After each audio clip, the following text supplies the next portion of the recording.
Synthetic Man, when pushed, says 4 words. Name your top 3. Or, top 3 games now. It's always 4. Just kidding. I don't know if it's always 4, but it might be. And it's a good question, especially for people who come on and criticize his baby games. So, what are my top 3? Well, I'm glad you asked.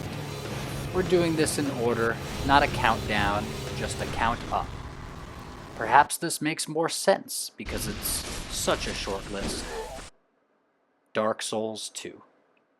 Yes, I'm already starting with the challenge on synth. Then again, I think Dark Souls 2 is not only the best Dark Souls game.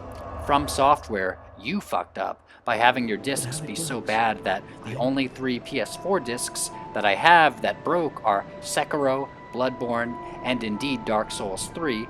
Thus, I have not played much of 3 at all, which still registers in my system when I put it in, and then it goes ghost, and threatens my system to never handle a game again.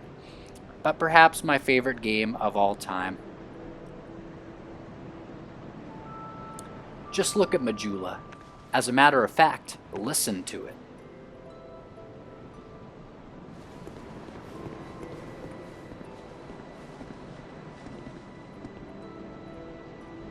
That's beautiful.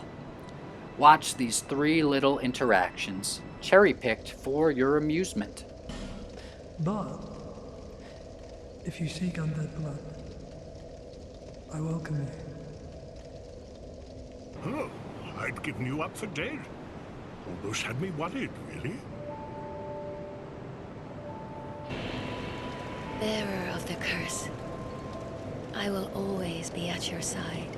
This game has the best interactions, hope has the fully best withered. graphics in terms of the style, and the best music of the series.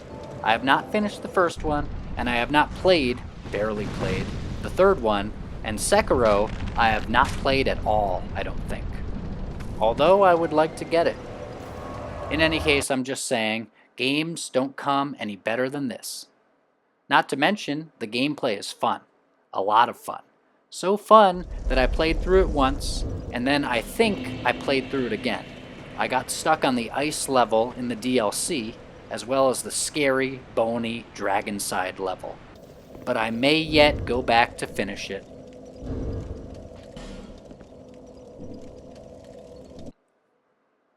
Next. Metal Gear Solid 2. This game rules. I remember back in the PS2 days, and before I had a PS2, when my dad talked about how the system could apparently show individual strands of hair. And then my friend talked about the beginning, how Snake walked across that bridge with his invisibility suit or something, and then jumped onto the boat.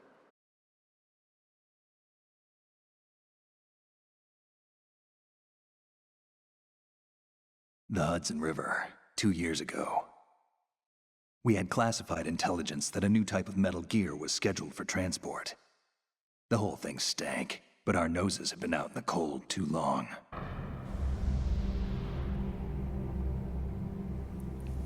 This was the game of legends, just as was Final Fantasy X, Virtua Fighter 4, for me at least, and just about every other big PS2 game. That was the console of legends. And this game starts with the best 2 hours of Metal Gear Solid espionage that the series has to offer. The best game, the best gameplay, the best graphics, which still look great, and somehow they look better than Metal Gear Solid 3 and cooler than the other ones. What with the dark and light grays of the tanker, matching Snake's suit by the way, which I just thought of, not to mention the rain there outside and the tarp flipping in the wind as you fight against Olga Gurlukovich, and the smashing bottles and the breaking watermelons. Then the plant looks more like Raiden's hair. This is a great game, and it deserves all the praise it's gotten.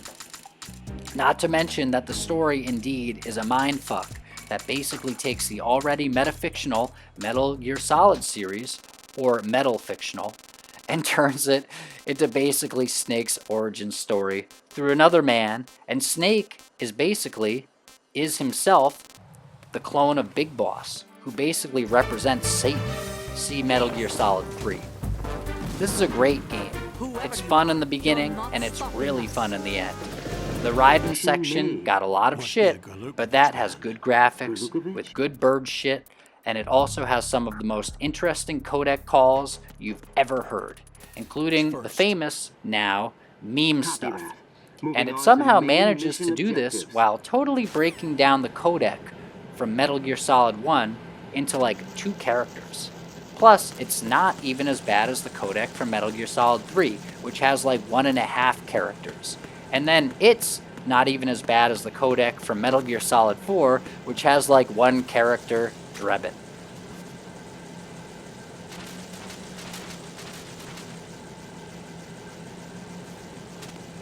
You want to save, Snake?